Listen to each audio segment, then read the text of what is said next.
વધુ એક સમાચાર મળી રહ્યા છે તેની પર પણ નજર કરી લઈશું। સમાચાર રાજ્યમાં ફરીથી વરસાદી માહોલ સર્જાયો છે।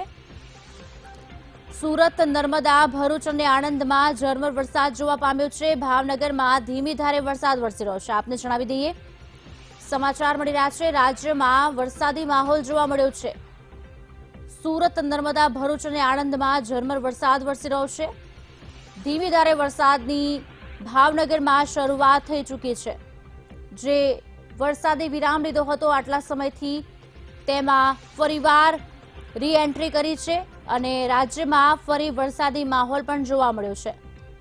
સુરત, નર્મદા, ભરૂચ અને આણંદમાં ઝરમર વરસાદ જોવા મળી રહ્યો છે। ભાવનગરમાં ધીમી ધારે વરસાદની શરૂઆત પણ થઈ ચૂકી છે। અનેક જિલ્લાઓમાં વરસાદ વરસવાની શરૂઆત થઈ ચૂકી છે। ઘણા સમયના વિરામ બાદ વરસાદે ફરી રીએન્ટ્રી કરી છે। આપને જણાવી દઈએ, લાંબા સમયથી વરસાદની રાહ જોવાઈ રહી હતી, પણ જેવો જોઈએ તેવો વરસાદ અમુક વિસ્તારમાં હજી પણ પડ્યો નથી અને પહેલા જ્યારે શરૂઆત થઈ હતી ત્યારે પણ વરસાદ પડ્યો ન હતો, જેની હવે શરૂઆત થઈ ચૂકી છે।